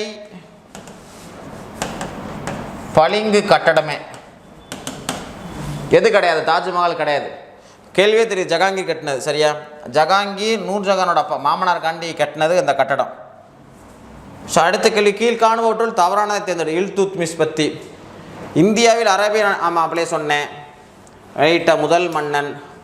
சகல்கனி என்று அழைக்கப்படும் 40 குழுவை ஒழித்தவர் இல்லை, உருவாக்கியவர். ஒளித்தவர் அப்படின்னா பால்பன். அடுத்து பணியாற்றிய இராணுவர்களுக்கு அப்புறம் கூட சொன்ன இக்தா முறையை அறிமுகப்படுத்தியவர். ஸோ இது எல்லாமே அதே மாதிரி இல்துத்மிஷில் வேற ஒன்று நீங்கள் தெரிஞ்சுக்கணும்னா இவர் பீரியடில் தான் செங்கிஸ்கான் படையெடுத்து வந்தார். இது நம்ம ஒன்று எக்ஸ்ட்ரா தெரிஞ்சுக்கிட்டா போதும். ரைட். ஸோ இந்த இதில் 40 குழுவை ஒழித்தார் இருக்கு. ஒழிச்சவர் இவர் கிடையாது, அது ஒழிச்சது பால்பன். இவர் தான் ஆரம்பித்தாங்க. ஸோ அடுத்து பின்வரும் கூற்றுக்களை கவனி. ஹரப்பா மக்கள் எழுதும் கலை அறிஞ்சதுன்னா எழுத்துக்கள் வலப்பக்கத்தில் இடப்பக்கம் போச்சு. இது ஃபேமஸான இது. மோஸ்ட்லி பார்த்தீங்கன்னா ஆவரேஜாக 3லேருந்து 4 லெட்டர் தான் இருந்திருக்கு. ஒன்றே மட்டும்தான் 26 இருக்குது. ஸோ அப்போ எல்லாமே என்னவாக தான் இருக்குது, சரியாக தான் இருக்குது. எழுதுறது அவங்களுக்கு தெரியும். நம்ம எழுதுறோமா இப்படி எழுதாமல் அவங்க அப்படி எழுதுனாங்க. ஒன்றே மட்டும்தான் 26. சரி. 9ஆம் நூற்றாண்டை சார்ந்த அரேபிய சிந்து படை ஒரே ஒரு புக்கு மட்டும்தான் சொல்லு. சச்சுனாமாங்கிற புத்தகம் ஒரே ஒரு சான்று தான். ஒரே ஒரு சான்று தான் அந்த படையெடுப்பு பற்றியே இருக்குது. பாரசீக மொழியில் எழுதுனா சச்சுனாமா அப்படிங்கிற புத்தகம். அதுதான் வந்து முகமது பின் காசிம் 712 இந்தியா மேலே படையெடுத்த பற்றி குறிக்குது. சரியா? அடுத்து கீழ்கண்டவற்றுள் 2ஆம் சரபோஜி அவர் எழுதுகிற பார்த்தீங்கன்னா குமார. ஆக்சுவலாக ரொம்ப முக்கியம்னா இந்த குமார சம்பு, முத்தா ராட்சசா, தேவேந்திர குரவஞ்சி, இதெல்லாம் ஜாம்பாவாதி கல்யாணம், ஆமுக்த மால்யதா, உஷா பரிணயம், இதுவும் சமஸ்கிருதத்தில், இது தெலுங்குல. இந்த 3 புக்கையும் எழுதுனது யார் அப்படின்னா புகழ்பெற்ற கிருஷ்ணதேவராயர் எழுதினார். சரியா? அது ஆமுக்த மால்யதா புத்தகம்லாம் ஆண்டாளோட வரலாறை பற்றி அவர் எழுதினது. அடுத்த கேள்வி, எந்த நபரால் உபநிடதங்கள் சரி அக்பர்? ஆக்சுவலாக சரி அக்பர் அப்படின்னா மாபெரும் ரகசியம்னு அர்த்தம். மாபெரும் ரகசியம். இது உபநிடதங்களை வந்து யார் மொழிபெயர்த்திருப்பா அப்படின்னா தாரா சுகே. ஆக்சுவலாக தாரா அப்படின்னு ஈஸியாக சொல்லலாம். தாரா அப்படிங்கிற ஜஹாங்கீரோட மூத்த மகை மொழிபெயர்த்தது அவர் தான். அதனால தான் அவருக்கு என்ன பட்டம்? தத்துவத்தின் அல்லது தத்துவங்களின் இளவரசன். ஓகேவா? அடுத்த கேள்வி, முதலாம் மகேந்திரன் தொடர்பான பட்டங்களில் பொருந்தாது. அவர் இசையில் பெரிய ஆளாக இருந்தனால சங்கீரண ஜாதி. அவர் மத்த விலாச பிரகாசனம் புத்தகம் எழுதுனால மத்த விலாசன். விசித்திர சித்தன், சித்திரக்கார புலி, ஓவியம் சார்ந்த வேலை பார்த்தனால சித்திரக்கார புலி. இந்த மாதிரிலாம் நிறைய பட்டங்கள் இருந்திருக்கும். அவருக்கு பொருந்தாத பட்டம்னா அவனி சிம்மன். ஏன்னா அவனி சிம்மன் அப்படிங்கிறது சிம்ம விஷ்ணு அப்படிங்கிற பல்லவர்களின் முதல் மன்னரோட பட்டம். அவனி சிங்கம்னா உலகின் சிங்கம்னு அர்த்தம். அடுத்த கேள்வி, பின்வரும் கூற்றுக்களை கவனி. சிவாஜி ஜூனாருக்கு அருகில் உள்ள சிவ்னர் என்ற பகுதியில் பிறந்தார். ஆமாம், சிவ்னர் பகுதியில் தான் அவர் பிறந்திருப்பார். அவரோட இதில் கொஞ்சம் குழப்பங்கள் இருக்குது. சரியா? 18 வயசு 19 வயசுங்கிறது ஸ்கூல் புக்கை பொறுத்தவரை. மற்றபடி நீங்கள் யூபிஎஸ்சி ரேஞ்சுக்கு படிக்கிற ஆளாக இருந்தீங்கன்னா 16 வயசுங்கிறத சொல்லுவாங்க. சரியா? ஸோ இராணுவத்தில் ஈடுபாடு காட்ட தொடங்கினா அவர் வந்து கோண்டுவானா கோட்டைன்னு ஒரு 8th ஸ்டாண்டர்ட்லையும் 11th ஸ்டாண்டர்டில் தோர்னா அப்படிங்கிறத வந்து 1646 இது பண்ணியிருப்பதாக போட்டிருப்பாங்க. சரியா? ரொம்ப டெக்னிக்காக டிஎன்பிசிக்கு மட்டும்னு பார்த்தீங்கன்னா 1 3 சரி 2 தவறு. ஓகேவா? மற்றபடி காம்படேட்டிவ் எக்ஸாமுக்குன்னு பொதுவாக பார்த்தீங்கன்னா இதை ஏற்றுக்கலாம். அடுத்து பின்வரும் கூற்றுக்களில் சரியானது இது. கிருஷ்ணதேவராயர் இவர் சங்கம சாலுவ, இவர் துளுவ வம்சத்தை சேர்ந்தவர். இது லாஸ்ட் வருஷத்துக்கு முந்தின வருஷம் குரூப் 1 கொஸ்டின், இது ஒரு சப்ப கொஸ்டின், அதை கூட கேட்டிருந்தாங்க. துளுவ வம்சத்துக்காரவர். சரியா? அடுத்து நவரத்தினம் அப்படிங்கிற எது சரியானதுன்னு கேட்குறாங்க. இது தப்பு. நவரத்தினம் இவரோடது கிடையாது. அஷ்டதி கஜம் தான் இவரோடது. சரியா? அவங்களோட ஏரியா எல்லாமே என்னது, நம்ம இவர் வந்து இதுதான் சரி. ஓகேவா? ஸோ இவங்களோட தலைநகரம் நமக்குலாம் தெரியும், ஹம்பி இருந்திருக்கும். ஸோ இது கிருஷ்ணசாமி கோயில், ஹசாரா கோயில், விட்டல்சாமி கோயில், இவங்களோட கோயில்களில் இருந்த அந்த கோபுரம்லாம் இன்னுமே கூட ராய கோபுரா அப்படின்னு அழைக்கப்படுறதா அவங்களுக்கு ஸ்கூல் புக்கில் அவங்க போட்டிருப்பாங்க. ஸோ கிருஷ்ணதேவராயரை பற்றி தப்பு. இது ஒன்று தான் என்னவா இருக்குது சரியாக இருக்குது. அஷ்டதி கஜங்கள்னா இவங்க, அஷ்டதி பிரதான்னா சிவாஜி. ஓகேவா? ஸோ அடுத்த கேள்வி, எந்த ஆண்டு சிவாஜி ராய்க்கர், இது பல முறை கேட்டிருக்காங்க. இப்படி கேட்காம சிவாஜியோட முடிசூட்டு விழா நடந்த இந்த கோட்டையை ஓயாமல் கேட்டிருக்காங்க. ராய்க்கர் கோட்டை. சத்ரபதினா இந்த மாதிரி குடைகளின் தலைவன் அப்படின்னு அர்த்தம். சரியா? ஆனால் முடிசூட்டு நடத்தின 6 வருஷத்தில் இப்போ 1670 அவர் என்ன ஆகி போயிடுவார், அவர் இறந்து போயிடுவார். ஓகேவா? ரைட். ஓகே. ஸோ எந்த ஆண்டுனா 1674 தான் ராய்க்கரில் முடிசூட்டு விழா நடக்கும் வேத இதுபடி. ரைட். அடுத்து ராட்சசகட். இது இப்போ ரீசெண்டாக முடிஞ்ச இதில் கூட இந்த பேரை கொடுத்து கேட்டிருந்தாங்க. தலைக்கோட்டை போர் எப்படி அழைக்கப்படுகிறது அப்படின்னு இப்போ ரீசெண்டாக முடிஞ்ச எக்ஸாமில் கேட்டிருந்தாங்க. ராட்ச தங்கடி அப்படிங்கிறது அது 1565 பாமினி சுல்தான்கள் 5 பேர் ஒன்று சேர்ந்துருவாங்க வெர்சஸ் விஜயநகர பேரரசு. இந்த போரில் இவங்க தோற்றா தான் இவங்களோட மாபெரும் பின்னடைவாயிரும். துளு வம்சமும் இதில் தான் என்னாகும், கம்ப்ளீட்டாக அழிஞ்சு போகும். அடுத்து சரியான இணையை இது பண்ணுங்க. பாறை குடைவரை கோயில். ஆமாம், நம்ம எனக்கு தெரிஞ்சல. பாறையை குடஞ்சி இது பண்ணுறது மகேந்திரவர்மனோடது. ஒற்றைக்கல் ரதங்கள் மாமல்லனோடது. பெரிய கோயில் கட்டுறது இருக்கு இல்லையா?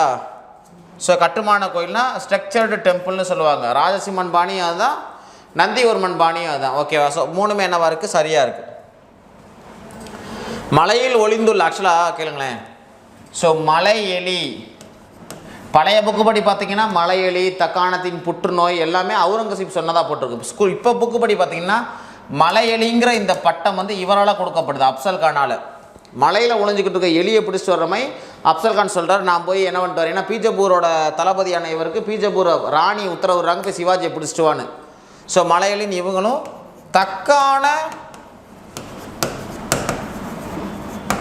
புற்றுநோயின்னு அவுரங்கசீப் சொல்கிறார். ஓகேவா? சிவாஜியை. அடுத்து பின்வரும் கூற்றுகளில் தவறானது எது? 2ஆம் சரபோஜி சம்பந்தமாக. இவர் தான் 2ஆம் சரபோஜியோட கல்வியியல் முன்னோடி. யார்னா CS ஜான். ஓகேவா? 1803 முக்தாம்பாள் சத்திரம். மனிதர்களுக்கு விலங்குகளுக்குமானதுன்னா இவங்க தன்வந்திரி மகால். 1800 மரணம் வந்து ஆக்சுவலாக 1832 மார்ச் 7 ஸ்கூல் புக்கில் போட்டிருப்பாங்க. அதுதான் இவங்களோட மரணம். அப்போ இது ஒன்று தான் தவறாக இருக்குது. அடுத்து யுனெஸ்கோ வந்து மாமல்லபுரத்தை 1984. ஸோ மாமல்லபுரம் இருக்குல்ல, மாமல்லபுரம் மாமல்லன் நினைவாக கட்டப்பட்ட நகரம் யார் அப்படின்னா நம்ம ராஜ சிம்மனோட தலைநகரம். மாமல்லபுரத்தில் உள்ள கோயில் இவங்க தொடங்கினாலுமே கூட நந்திவர்மன், அதாவது 2ஆம்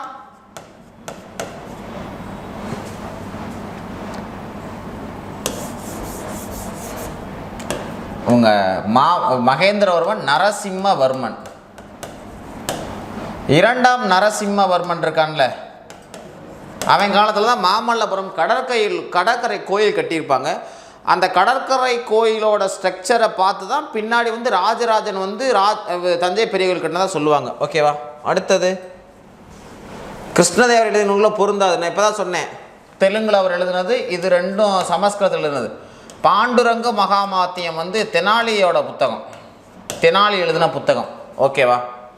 அதேமாதிரி அல்லசாணி பத்தனை வந்து மனுசரிதம்னு ஒரு புத்தகம் எழுதியிருக்கார், ஞாபகம் வச்சுக்கோங்க. இது கேளுங்களேன், போன்ஸில் இருக்காங்கல்ல, ஆக்சுவலாக புனே வந்து யார் அப்படின்னா நம்ம இவங்க பேஸ்வா, இது ஒன்று தான் இல்லாது. மற்றபடி போன்ஸ்லேயை பொறுத்தவரை நாக்பூர், நம்ம கெய்க்வாட் வந்து பரோடா, அப்படியே இருக்குது. இல்லாத ஒன்றா புனே வந்து பேஸ்வா இருக்காங்கள்ல, அவங்களுக்கு சொந்தமானது. அதாவது அந்தந்த ஏரியாக்களில் இதெல்லாம் பிரபலமான அரசியல் குடும்பம். பின்வரும் எந்த சோழ மன்னன் முடிகொண்ட சோழன்? மும்முடி சோழன் அப்படின்னா ராஜராஜ சோழன். அப்படின்னா முடிகொண்ட சோழன் ஒன்றை வச்சு தெரிஞ்சு போகுது. முடிகொண்ட சோழன், கடாரம் கொண்டான், கங்கை கொண்டான், பண்டித சோழன், இப்படி எல்லாமே அழைக்கப்படுற ஆள் யார்? 1ஆம் ராஜேந்திரன். 1ஆம் ராஜராஜன்னா தான் மும்முடி சோழன். இது சிவபாத சேகரன், உலகளந்த சோழன், வேற என்ன சொல்லலாம், திருமறை கண்ட சோழன். ஏன் ராஜராஜ சோழனுங்கிறதே பட்டம் தான். ஓகேவா? குலோத்துங்கன்னா நீங்கள் நம்ம இதை சொல்லலாம். சரி, எது அப்படின்னா சுங்கம் தவிர்த்த சோழன் அப்படிங்கிறது அவங்க சொல்லலாம். அடுத்து சிவாஜியின் ஆட்சிக்கு பிறகு வந்தவர்களை காலவரிசைப்படுத்து. சிவாஜிக்கு அப்புறம் யார் வர்றான்னா சாம்பாஜி வர்றாரு. சாம்பாஜிக்கு அப்புறம் ராஜாராமோட மனைவி ஆட்சி பண்ணிட்டுருங்க. அப்போ தான் சாகு வர்றான். சாகுக்கு அப்புறம் 2ஆம் சாம்பாஜி. இந்த சாகுவோட பீரியடில் தான் அவன் அரசியல் ஓய்வு எடுக்க சதராவில் அரசியல் ஓய்வு.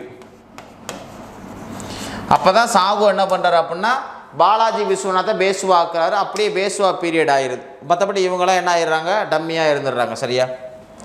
அடுத்த மன்னன். அடுத்த கேள்வி, பின்னொரு கூற்றுக்களை கவனி.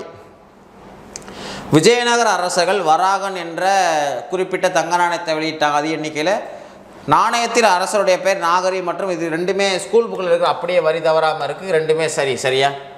விஜயநகர பேரரசு வராகன்னு தங்க நாணயம் வெளியிட்டிருப்பாங்க, பக்கோடா அப்படிங்கிற நாணயம் வெளியிட்டிருப்பாங்க. சரியா?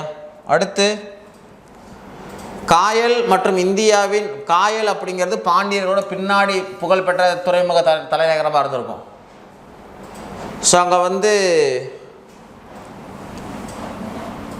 காயல் இந்தியாவின் பிற துறைமுகம் ஏறத்தாழ 10,000 குதிரைகள் இறக்குமதி செய்யப்பட்டன. அவற்றில் 1400 குதிரைகள் ஜமாலுதீன் அப்படிங்கிறவனுக்கு சொந்தமாக இருந்துச்சுன்னு சொல்லி யார் சொல்லியிருப்பான்னா வாசிப் அல்லது வாசப் அப்படிங்கிற இவர் சொன்னதாக ஸ்கூல் புக்கிலே போட்டிருப்பாங்க. மார்க்கோ போல பாண்டியர் நாட்டில் மீனாட்சிங்களை பற்றி குறிச்சிருப்பாங்க. அவங்க வெத்தலை போடுற பழக்கத்தை குறிச்சிருப்பாங்க. சதியை பற்றி குறிச்சிருப்பாங்க. மன்னர்கள் இப்போ நான் ஒரு மகன், எங்கள் அப்பா சொத்தை நான் விரும்ப மாட்டேன்னு குறிச்சிருப்பாங்க. தரையில் தான் அமர்ந்திருக்காங்க, சிம்மாசனம் கிடையாதுன்னு குறிச்சிருப்பாங்க. அந்த மாதிரி இவங்க சொல்லியிருப்பாங்க. பொருந்தாத நபர் 2ஆம் ஹரிகரர், கிருஷ்ணதேவரை, 1ஆம் இவங்க எல்லாருமே விஜயநகர பேரரசோட தொடர்புடையவங்க. இவங்க பாமணி சுல்தானோட தொடர்புடையவங்க. இது அவ்வளவு ஓகேவான கேள்வி. சரியா? பின்வரும் கூற்றுக்களை கவனி. வரியாக வசூலிக்கப்பட்ட நெல் களம் என்ற அழகில் வசூலிக்கப்பட்டது. ஆமாம். ஒரு வேலி நிலத்துக்கு 100 களம் வாங்கினாங்க. ஒரு களம்னா 28 கிலோ. இதை ராஜராஜ சோழன் இது பண்ணால் இதில் ராஜேந்திர சோழன் வரி வசூலை நெறிப்படுத்தினான் இருக்குது. ராஜேந்திர சோழன் கிடையாது, ராஜராஜ சோழன் தான் இப்படி நெறிப்படுத்தியிருப்பார். அப்போ 1, 2 சரி, 3 தப்பு. அடுத்தது அஷ்டப்பிரதானில் பொறுத்துக. மஜும்தார் அப்படின்னா வருவாய். சரியா? துபீர் அல்லது சுமந்த் அப்படின்னா வெளியுறவுத்துறை. நியாயத்தீஸ்னா தலைமை நீதி, வாக்கிய நியாயத்தீஸ்னா உள்துறை. அதான் 2, 1, 4, 3. அடுத்து நமக்கு சின்ன வயசுல கேள்விப்பட்டிருப்போம்லையா, 10th ஒரு ஃபேமஸான 2 மார்க் சங்கம சாளுவ துளுவ அறவீடு. 1336 1485, 1485 1505, 1505 1570, 1570 1546. இதான் சங்கம சாளுவ துளுவ அறவீடு. பேஷ்வா என்ற பாரசீகர்களின் பொருள் முதன்மையான பிரதம அமைச்சர். இந்த 2 இது வரும். பின்வரும் ஆற்றல் மிகுந்த பேஷ்வா. பாலாஜி விஸ்வநாத் தான் தோற்றுவிச்சவர். ஃபேமஸ் ஆனதுன்னா ஃபஸ்ட்டு பாஜிராவ். நீங்கள் பாஜிராவ் மஸ்தானி படம் பார்த்துட்டிங்கன்னா அது இவரை பற்றி தான் வரும். சரியா? இவர் தான் டோட்டல் என்ன பண்ணுறாரு அப்படின்னா இந்தியாவில் பெரும்பகுதியை ஜெயிப்பார். முகலாயர் சொந்தமான இடத்த ஜெயிப்பார். தன்னை மராட்டிய இளவரசனாகவும் அரசனாகவும் அறிவிச்சுக்கிறார். தன் தலைமை தளபதியாகவும் அறிவிச்சுக்கிறார். அடுத்து இந்தியாவின் விஜயநகர அரசின் இராணுவம் அச்சுறுத்தக்கூடியதாக இருந்தது. விஜயநகர பீரங்கி படை ப்ளஸ் போர்ச்சுகீசியரோட படையும் இவங்க யூஸ் பண்ணாங்க. அதனால தான் அவங்க அச்சுறுத்தலாக இருந்தாங்க. சரியான விளக்கம், சரியான கூற்று. அடுத்தது அவங்க பீரியடில் விஜயநகர பேரரசு இருந்த பீரியடில் வலுவான மித்த யாருமே கிடையாது. அதான் உண்மை. ராஜேந்திர சோழன் எழுப்பிய ஜலமய ஜெய ஸ்தம்பம் கட்டுமான அமைப்பை கண்டு வியந்து எங்கள் மக்கள் இதனை கண்டு வியப்படைவார்கள். இப்படி ஒன்றே இல்லவே இல்லை, எங்களால் கட்ட முடியுமான்னு கூட தெரிஞ்சு சொல்லுவான்னு சொல்லுவாங்க. ஆனால் இதனை அவர்கள் விவரிக்க இயலாது. அது போன்ற ஒன்றே அவர்களால் கட்டவும் முடியாது. பதிவு செஞ்சது அல்பிர்னி. வேணால் இந்த கேள்வியை நம்ம எக்ஸ்டெண்ட் பண்ணோம் அப்படின்னா இது எதில் இருக்குது அப்படின்னா டிஸ்கவரி ஆஃப் இந்தியா அப்படிங்கிற நேருவோட புத்தகத்தில் இந்த பாயிண்ட்டு இருக்குது. சரியா? அப்படி வேணால் எக்ஸ்டெண்ட் பண்ணலாம். அடுத்து பின்வரும் கூற்றுக்களை கவனி. மராட்டியர் கைப்பற்றிய மாவட்டத்தின் வருவாய் 4 தெரிஞ்சுக்கோங்க. சவுத்து வரி வசூல் பண்ண ஒரே அரச வம்சம் மராட்டியர் தான் இந்தியாவிலேயே. சர்தேஷ்முக்னா 1/10. இது என்ன? அது 1, 2 ரெண்டுமே சரிதான். சரி, சர்தேஷ்முக் என்ற தகுதியின் காரணமாக சிவாஜி கூடுதல் வரி 10%. ஆமாம், சவுத்துன்னு வந்தாலே சிவாஜி ஆளுக மட்டும்தான் மராட்டியர்கள். சர்தேஷ்முக்னா 1/2 ரெண்டுமே சரியாக தான் இருக்குது. அடுத்து பாமன்ஷா மிக சரியாக தாக்குதல் தொடுத்து வாராங்கல் ரெட்டி அரசுகளை ராஜமுந்திரி கொண்ட வீடு. இது ஸ்கூல் புக்கில் உள்ள வரி, அப்படியே அடுத்தடுத்த வரி. ஸோ பாமன்ஷா என்ன பண்ணியிருப்பாருன்னா ராஜ வீடு, நம்ம ராஜமுந்திரி கொண்ட வீடு இதெல்லாம் போர் தொடுத்துருப்பாங்க, ஜெயிச்சிருப்பாங்க. அதனால் அடுத்தடுத்து போர் வந்திருக்குன்னு சொல்லி வந்திருக்கும். ஸோ சரியான விளக்கம்தான். கேளுங்களேன். ஸோ சாதி சமய வேறுபாடுகள் காணப்பட்டாலும் அந்நியர்களை எதிர்ப்பு இந்தியர்கள் ஒன்றுபட்டன. அரசியல் மற்றும் பண்பாட்டு ஒற்றுமை இந்திய தேச வலிமைமிக்க தேசமாக்கியது. அப்புறம் இன்னொன்று கூட நம்ம சேர்த்துக்கலாம், யூனிட்டி இன் டைவர்சிட்டி, வேற்றுமையில் ஒற்றுமை.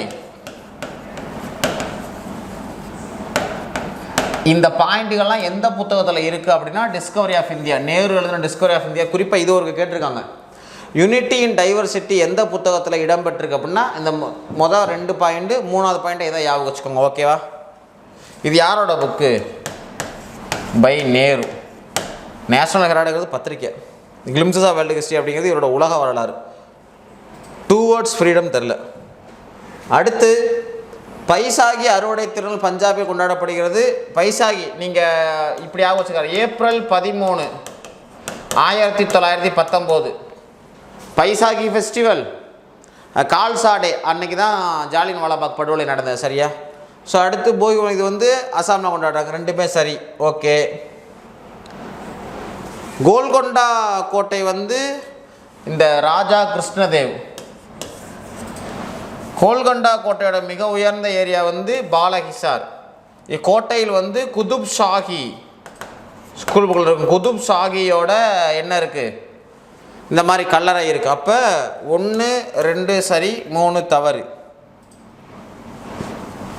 கேளுங்களேன். அடுத்து ஸோ இந்தோ ஆரிய இனம் காஷ்மீர் நமக்கு ரொம்ப இதானதான. இது இப்போ திராவிட இனம் அப்படிங்கிறப்ப இப்போ 4 இருந்தா இருக்கா, தமிழகம், ஆரிய திராவிட, இந்த இது மங்கோலிய இனம் அப்படிங்கிறப்ப அஸ்ஸாம், இது மங்கோலும் திராவிடம்னு வந்து வங்காளம். இது கொஞ்சம் ஞாபகம் வச்சுக்கோங்க, நிறையா வாட்டி கேட்டுக்கிட்டே இருக்காங்க இந்த இதை. ஓகேவா? 3ஆம் பாணிபட்டு போர் ஆங்கிலேயர் அதிகார எழுச்சிக்கு வலியுறுத்து. இத்தோல்வி மராட்டியருக்கும் முகலாயருக்கும் ஒரு பெரிய அதிர்ச்சியை கொடுத்து. ஆமாம், இந்த 3ஆம் பாணிபட்டு போர் இருக்குல்ல, 1761 ஜனவரி 14 அகமது ஷா அப்தலிக்கும் மராட்டியர்களுக்கு நடந்த போர் தான். சரியா? அதில் தோற்று போயிடுவாங்க. அந்த தோல்வி மூலம் என்ன, இந்தியாவில் ஒரு நிலையான அரச வம்சம் இல்லாமல் போயிடுச்சு. இது பிரிட்டிஷ்காரங்க பின்னாடி எமர்ஜ் ஆகிறதுக்கும், இந்த போரில் அகமது ஷா அப்தலி ஜெயிச்சது மூலமாக முகலாய மன்னரை கட்டுப்படுத்துகிற இடத்துக்கு அவர் வந்துடுவார். சரியா? ஸோ ரெண்டுமே சரி. அடுத்து நீர்நிலை வாரியம் மற்றும் நீதி வாரியம் 5 கிராம வாரியங்கள். பின் எந்த அம்சம் தனித்துவமான சிறப்பாக அம்சம் அப்படின்னா பாண்டியர்களோட. சரியா? இந்த நீர்ப்பாசனம் தமிழ்நாட்டில் பார்த்தீங்கன்னா இரிகேஷன் நீர்ப்பாசனத்துக்கு எல்லாத்தோட சிறந்தவங்க வந்து யார்? சோழர்கள். இந்த கேள்விக்கு பாண்டியர்கள் குறிச்சிக்கலாம்.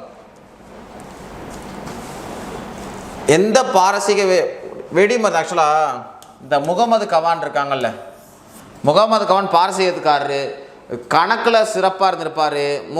முஸ்லீம்களோட எதில் அப்படின்னா தத்துவத்தில் சிறப்பாக இருந்திருப்பார், வெடிமருந்து தயாரிக்கல சிறப்பாக இருந்திருப்பார்.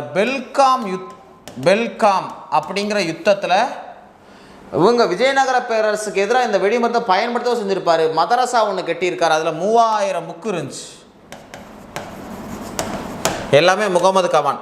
இவர் தான் 4ஆக இருந்த மாகாணத்தை 8ஆக பிரிச்சிருப்பார். ஞாபகம் வச்சுக்கோங்க.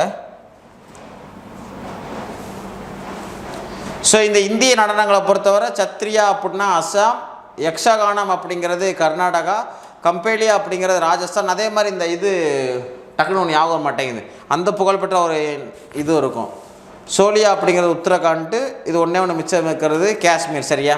டான்ஸுக்கு பொங்கல், ஓவியம், இந்த மாதிரி விஷயங்கள்லாம் ஞாபகம் வச்சுக்கோங்க. இந்த கல்ச்சர் அண்ட் ஹெரிட்டேஜ் அந்த டாப்பிக்கில் வந்துடும். மதுரை சுல்தானை 1370 கொண்டதன் மூலம் மதுரை சுல்தான் ஆட்சிக்கு முடிவு கொண்டு வந்த பெருமை குமார கம்பண்ணன். குமார கம்பண்ணனோட மனைவியான கங்காதேவி சமஸ்கிருதத்தில் எழுதின புத்தகம் தான் என்ன புத்தகம்? மதுரா விஜயம். இது கேட்டிருக்காங்க. சமஸ்கிருதத்தில் எழுதின புத்தகம். அவரோட மனைவியான கங்காதேவி இருக்காங்க இல்லையா, அவங்க எழுதினது. இது மூலமாக தான் ஆக்சுவலாக என்ன ஆச்சு அப்படின்னா, மதுரையில் ஆட்சியில் இருந்த சுல்தானியத்துக்கு முடிவு கட்டினாங்க. நம்ம சங்கம வம்சத்தை சேர்ந்த சங்கம வம்சத்தை சேர்ந்த குமார கம்பண்ணன் என்ன பண்ணியிருப்பாங்க அப்படின்னா, இன்வைட் பண்ணி இங்கே இருக்கிற பிராமணர்களை அழைச்சி அவர் படையெடுத்து வந்து தோக்கடிச்சிருப்பார். ரைட்டு. இந்திய பண்பாடு சிறப்பு பிரிவு, அதன் நிலைத்தன்மை, தலைமுறையாக சமுதாயத்தை, இதெல்லாம் ஓகே, இதெல்லாம் அப்படி கேட்க மாட்டாங்க. அடுத்து பின்வரும் இது முதலாம், ஆக்சுவலாக சிம்பிள் கேளுங்களேன். இந்த போரை சால்வ் பண்ணி வைக்கிறது சால்வ்னு வச்சுக்கோங்க. முதலாவது அப்படின்னா, ரெண்டாவதுனா பேசின், மூணாவது தான் புகழ்பெற்ற பூனா. ஸோ அப்போ ரெண்டாவது இனம் மட்டும்தான் சரியாக இருக்குது, 1, 2 தப்பாக இருக்குது. அடுத்து கேளுங்களேன். சேர செங்குட்டுவன், கரிகாலன் சோழன், இந்த மாதிரி இதில் என்ன கடம்பர்கள், ஓகேவா. அடுத்து இவங்களை மகேந்திர வர்மன் அப்படின்னா திருநாவுக்கரசர் மாற்றுறது. சமண மதத்திலிருந்து சைவத்துக்கு மகேந்திரவர்மனை மாற்றுறது அப்பர் என்று அழைக்கப்படுற திருநாவுக்கரசர். இதே கூன் பாண்டியன் என்று அழைக்கப்படுற அரிகேசரியை மாற்றுறது யார் அப்படின்னா திருஞான சம்பந்தர். ஸோ கடைசி இது ஆக்சுவலாக 2ஆம் சரபோஜியை பற்றி இப்போ சொன்ன 1832 மார்ச் 7 அவர் இறந்தப்ப எத்தனையோ முடிசூடின ஆளுகள் நான் பார்த்துருக்கேன். ஆனால் இந்த மாதிரி யாருக்கு பொருந்தாங்கிற மாதிரி இறந்தப்ப முடிசூடிய பல தலைவர்களை நான் பார்த்திருக்கிறேன். ஆனால் இவர் தவிர எவரிடம் அதுக்கு இளவரச தன்மையோடு அலங்கரித்ததில்லைன்னு சொல்லி, ஏன்னா நிறைய பேர் கலந்துருப்பாங்கன்னு அவங்களே சொல்லியிருப்பாங்க இல்லையா. பிஷப் ஹெபர் தான் சொல்லியிருக்காரு. ஸோ இதுதான் உங்களுக்கு இந்த யூகேனோட 100 கேள்விக்கான விளக்கம். அடுத்த ஒரு வாய்ப்பில் நம்ம சந்திக்கலாம். நன்றி.